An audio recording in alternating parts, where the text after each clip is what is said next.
Hello, thinkers, and welcome back. I am Ayana, and I'm here today to talk about overcoming insecurity in relationships. Now, why do we have insecurity in relationships?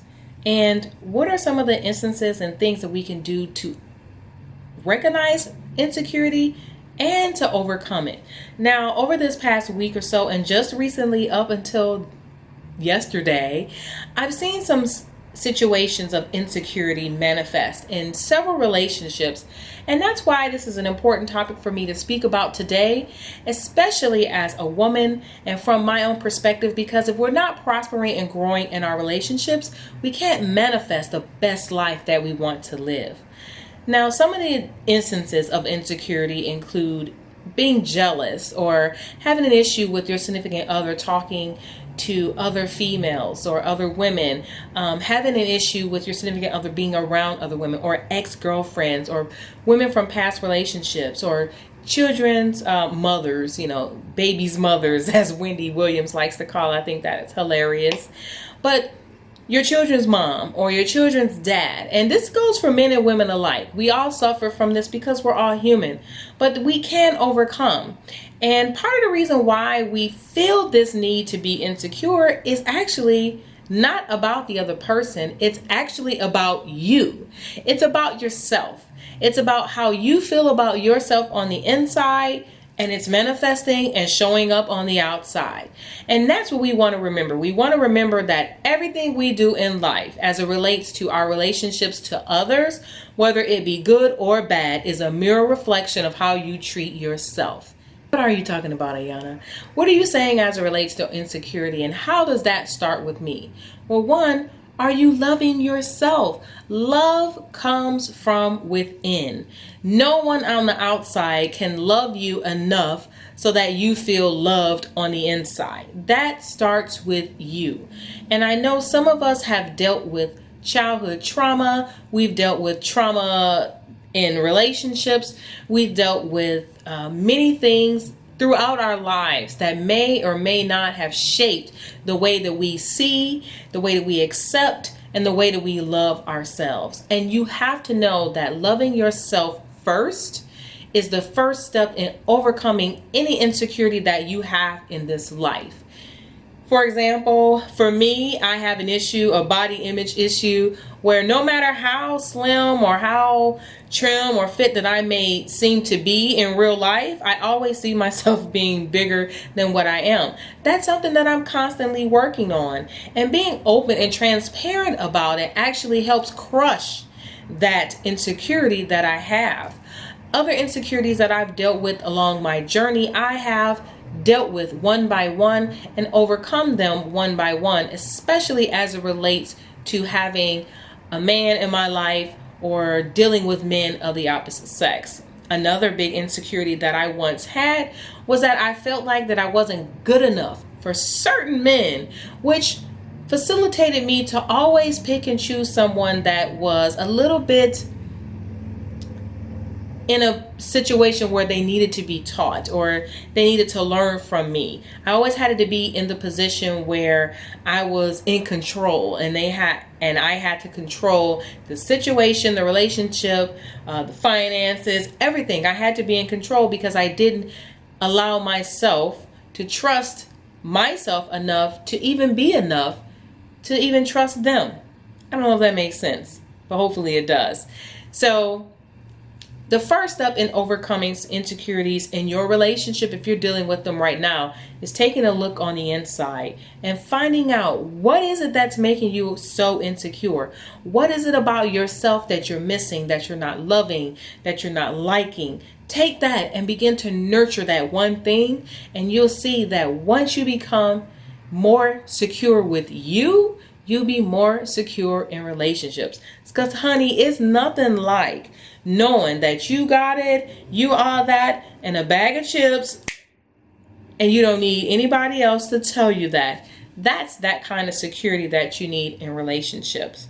Another big thing that I see is a problem with women or men having an issue with talking to their ex girlfriends or boyfriends or children's mothers. let me just say this, and I'm going to separate the category, because ex-girlfriend without children and ex-girlfriend or boyfriend with children makes a ton of difference. Or one more category, we're going to say ex-wife or ex-husband with children. So without children, we're going to put them in one category over here. And girlfriend, boyfriend with children, wife, ex-husband, ex-wife, ex-husband with children, we're going to put them in their own separate box. However, we'll deal with the no children category first. All of them, in all instances, you need to know that we have eyes and we have ears. And no one controls those eyes or those ears but us. And so if you have an issue or you're jealous about your boyfriend or your significant other talking to an ex-girlfriend or a female at work, or just, casually saying, hello, how are you? Then something's wrong with you. You need to go inside and find out what it is that's making you feel this way and address that ASAP. There is nothing wrong with someone of the opposite sex talking to someone that they used to be in a relationship with, if they have that kind of relationship. Now, I'm not saying that all folks do have that kind of relationship. Some people in relationships and there's no more. They don't have anything else to say. It's done. It's over. Stick a fork in it. See you later. Arrivederci. However, there are some relationships where you truly do transform into friends and you begin a friendship. And there's nothing wrong with having that friendship as long as you have open communication with your partner or your significant other, and that all feelings of intimacy are gone or not present, because you can be friends with someone without being intimate. Folks saying that you can't do that, it's absolutely asinine, and it's not true. You can be friends with the opposite sex without having intimacy. I've done that. I have a best friend that is a male, and he has been my best friend for more than 20 years now. So it is possible, quite possible. Now, as it relates to the other categories with children, mothers, or your ex-wife and you have children, your ex-husband and you have children, I'm going to need you all to grow up just a little, because the child or the children are the focus of that relationship.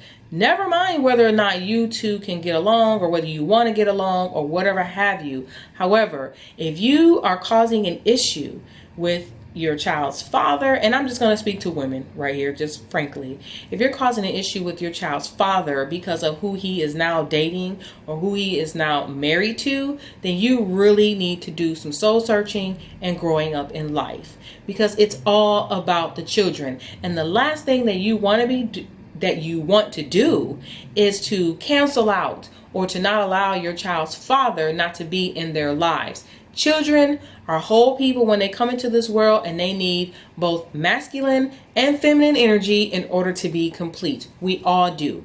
We all need that masculine and feminine energy to be complete. Unfortunately, for our people and in our generation, a lot of us is missing one or the other, either the mom or the dad energy. However, if you know better, you do better. That's what Oprah says, and I believe Oprah. So if you have a willing participant that is a father to your child, you need to allow him to do what he needs to do outside of whoever he's dating in life. If you can't get to that, email me and we'll have more conversation about that and your situation one-on-one. I'll coach you.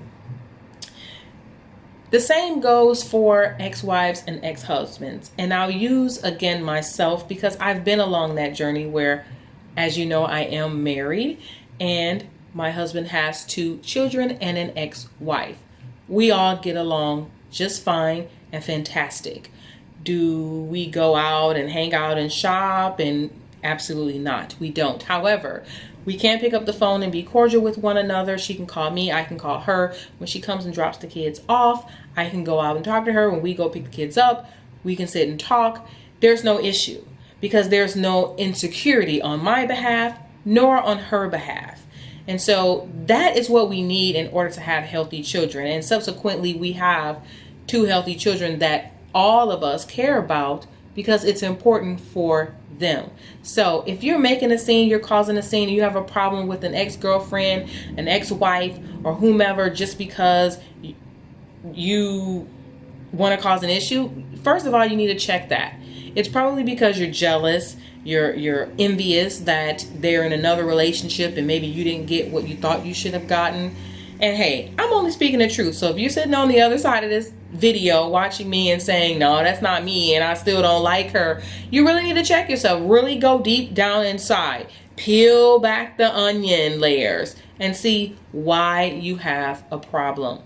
Those are insecurities. Those are instances of insecurities. And so now, how do we crush insecurity? How do we get over it? Again, you need to love yourself enough on the inside so that it exudes on the outside. Remember, people only treat you the way you treat you. So if you love yourself, if you think you are enough, if you think that you can trust yourself, if you can trust your own intuition, if you can trust your own decision-making processes, if you can love your body the way it looks, if you can love the job you have, if you can love the place where you live, if you can love the family that you've been blessed or born into, then you will become so much more secure.